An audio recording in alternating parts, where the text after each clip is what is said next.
Thank you for having me. Good afternoon. If you're looking for Julie Choi, you're in the right place. But my name is not Julie.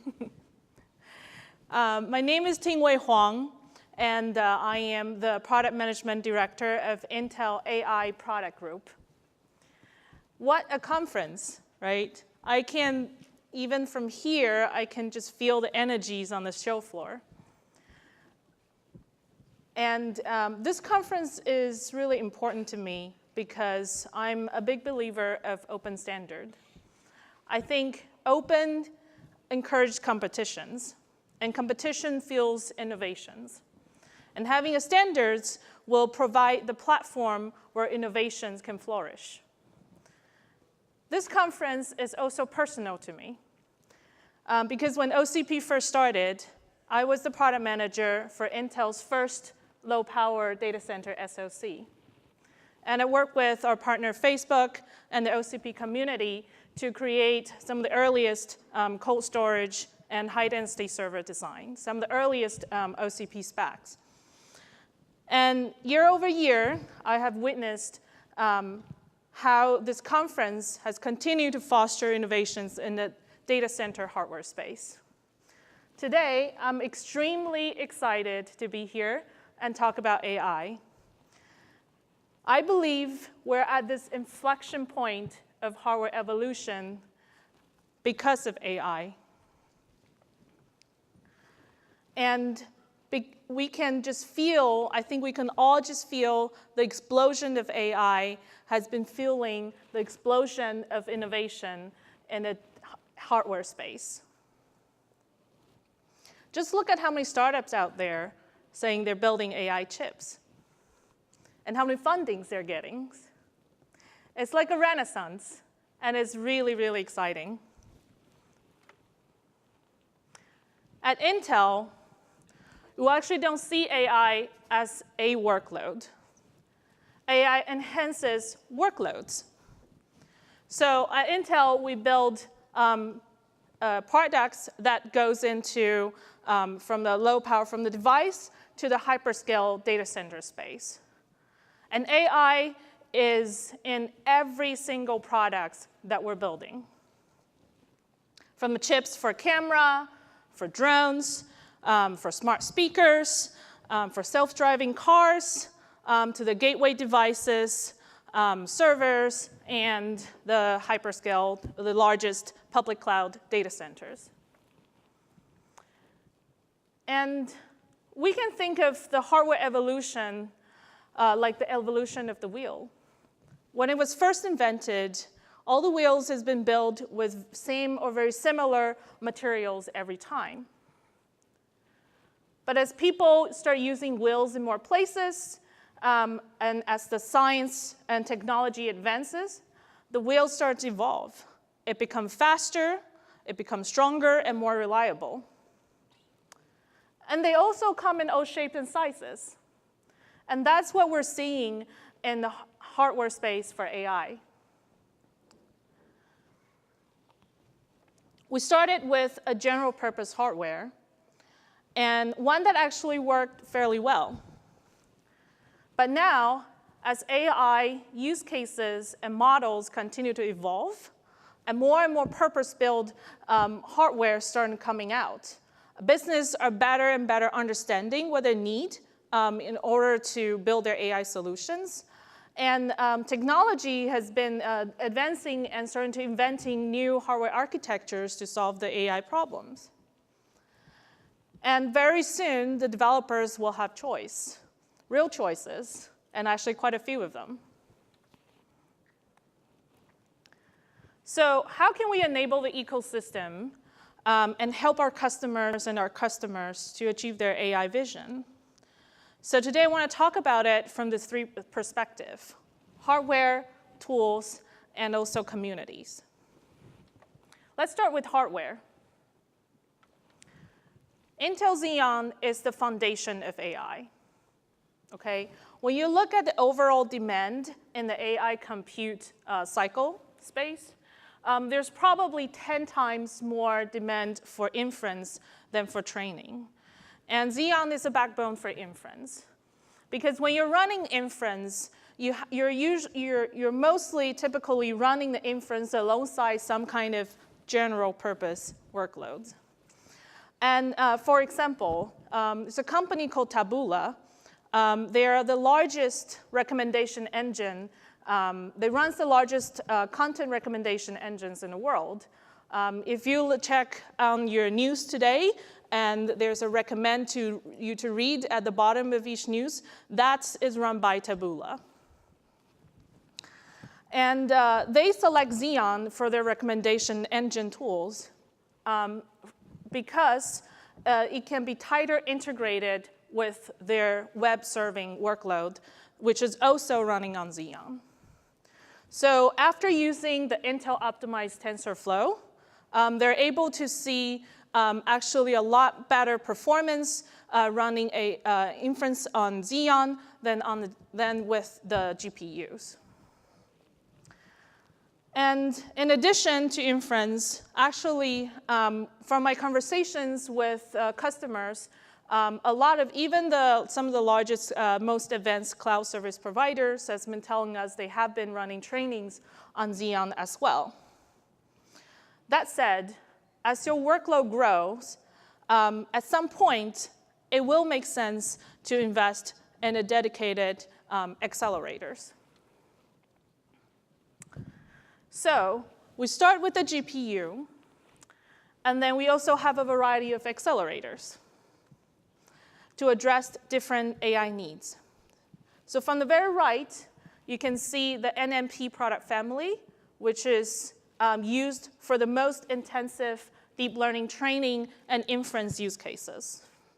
In the middle, we have the Movidius VPU, which is specialized in the media and vision inference processing. And then we have FPGA, which is really good for low latency inferencing, and it also has the programmabilities that FPGA user loves. And we also have, for autonomous driving, we have mobilized to provide the total solutions for AI in autonomous driving.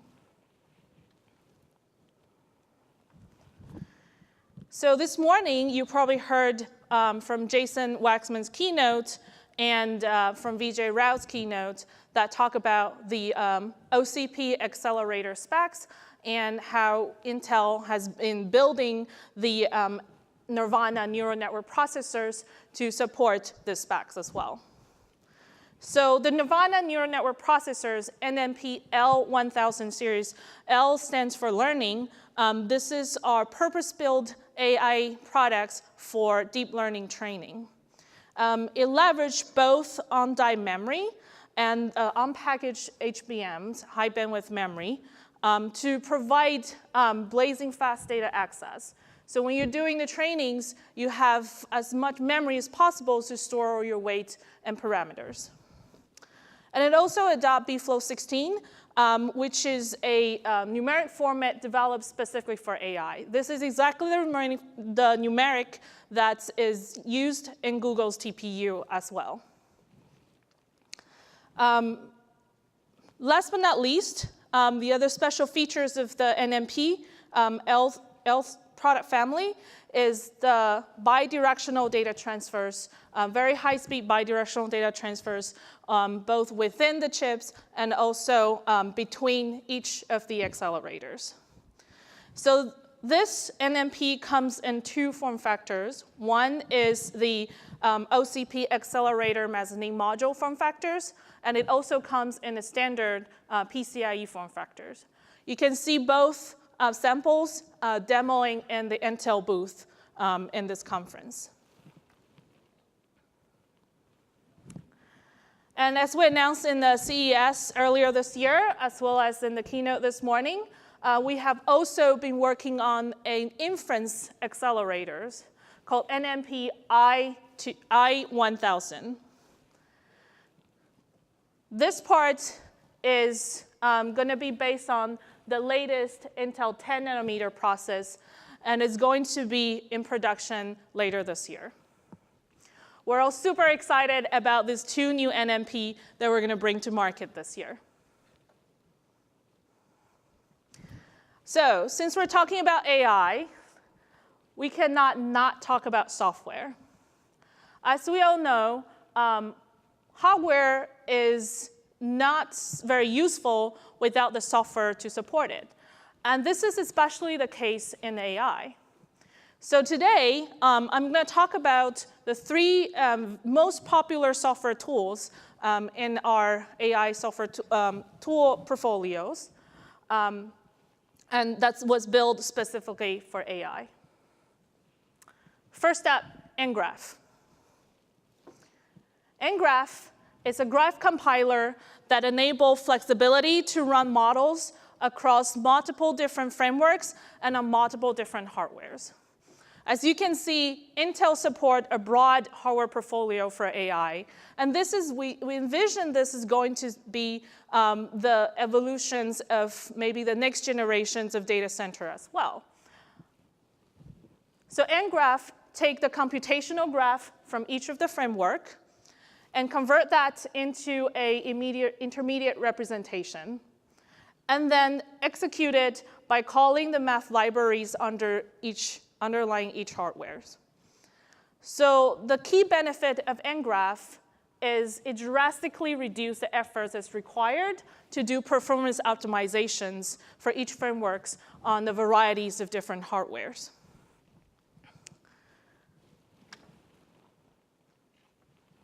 Next, Openvino. This toolkit is designed to increase the performance and reduce the development time for computer vision solutions, and especially in the inference space. It has a model optimizer, which also converts the framework into intermediate representation, and then connect with the inference engine, which plug into all the different underlying hardware. So you can write your code once, and then you scale it to the multiple different inference devices underneath. This tool also supports OpenCV, which is a precompiled vision library, and that's supporting all of Intel's CPU or GPU. And it also supports OpenCL to support your customization need. Next, Notah. So Notah is a data scientist productivity tools that the goal for Notah is to compress the data scientist development cycle for AI solution. So the functionalities mainly break into 3 parts. First, build the models. So instead of starting from scratch, data scientists can start by deep learning model libraries that's built by Intel from our data scientists, either based on research or based on a lot of the POC, enterprise POCs that we've done with the actual real enterprise customer use cases. And then it also has a collaboration platform, so your team of data scientists can streamline their development efforts through this interactive multi-user collaboration platform. Then you want to train your models. So the Notah will automatically track and visualize the hyperparameters across the experiments, and then get automatic adjustments, recommendation to the data scientist. Last but not least, you want to evaluate the models. So you can deploy your models for inference either within a system, or you can deploy it in a cloud, or deploy it at the edge, anywhere there's Intel hardware inside. So the tool significantly simplifies the complex compression and pruning and the data optimization steps in the model deployment stage.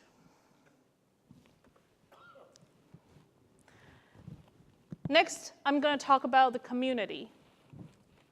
So without the community, we can't enable this ecosystem without our partners in the communities. We launched the AI Builder program back in May last year. Until today, we've had over 200 members in the AI Builder program. If you're interested in the AI Builder programs, you can go to the builders.intel.com/AI. What we work with the members of the program is to provide tech enablement, provide co-marketing opportunities, and provide matchmakings for software system, service, or solution providers with the actual enterprise and customers.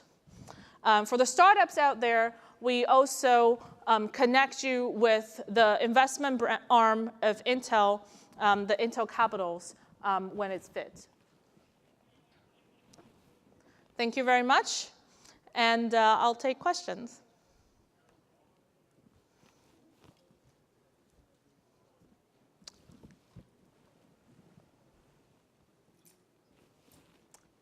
Any?